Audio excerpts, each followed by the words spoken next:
สำหรับคลิปนี้แม่นเป็นคลิปที่ข้าพเจ้าจะมาพาเพื่อนๆทุกคนนี่มารู้จักกับแอปนี่เนาะเป็นแอปที่ว่าบันทึกรายรับรายจ่ายเพื่อติดตามรายรับรายจ่ายเงินหัวไหลของเราหั้นนะทุกคนเนาะนี่ก็คือแอปตัวนี้เด้อทุกคนเด้อนี่แอป Money ตัวนี้เนาะ Money Lover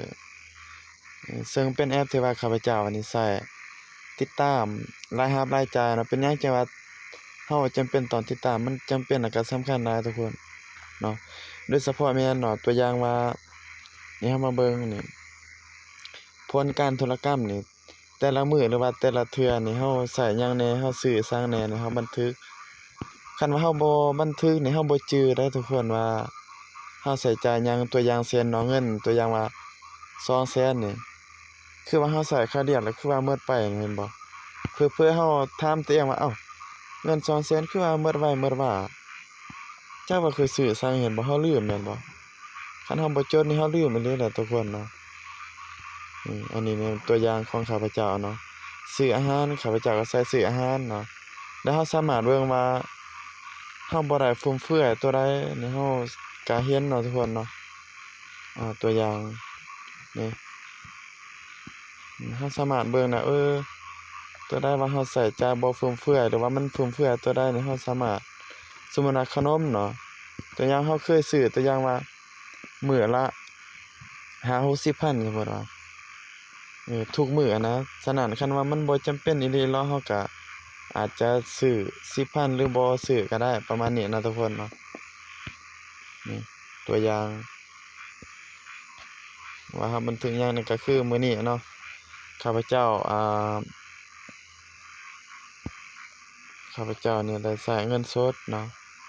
เพราะว่าเราแยกเป็นอันนั้นเด้กระเป๋าเงินเด้เงินสดเงินฝากอันนี้เงินสดในมื้อนี้นี่ก็คือซื้อบัตร 10,000 เนาะรายจ่ายซื้อบัตรแม่นหยัง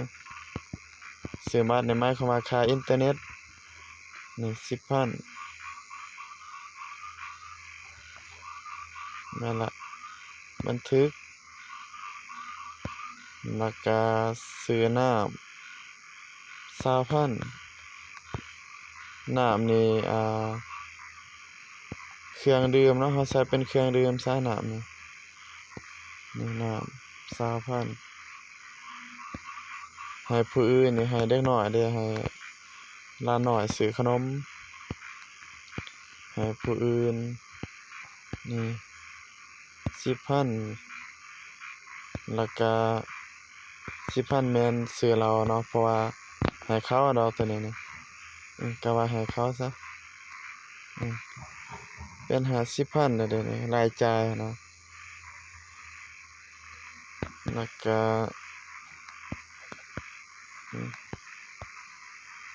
ให้ผู้อื่นคือกันตัวนี้นี่เพราะว่าจ่ายค่าน้ำค่าไฟเด้นี่เด้เราก็สามารถว่าเรามาเบิ่งว่า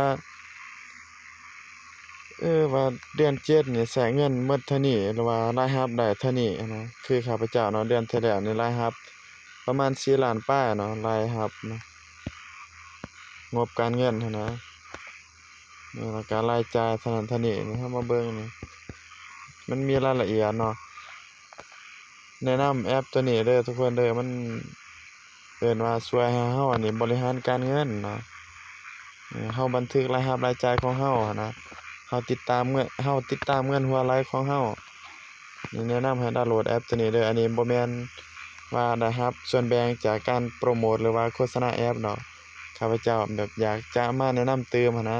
สำหรับคนที่ยังบ่ทันได้เคยใช้จั่งซี้นะมันจะมี2เวอร์ชันเด้อทุกคนเด้อเวอร์ชันที่1นี่เราโหลดจากแอป Play Store เนาะเวอร์ชันที่2นี่หมายความว่าเราโหลดแบบฟรีเมียมนี่แบบเสียเงินนี่แต่ว่าข้าพเจ้ามีวิธีแนะนำอยู่ดอกโหลดแบบฟรีเมียมนี่ปลดล็อกทุกอย่างมันบ่มีโฆษณานะถ้าหากเห็นคลิปนี้มีสาระมีประโยชน์ก็ฝากกดไลค์กดแชร์เนาะกดติดตามเพจแล้วก็แชร์โพสต์ตัวนี้ให้คนที่เขาบ่ทันได้รู้ได้เบิ่งนำเนาะขอขอบใจ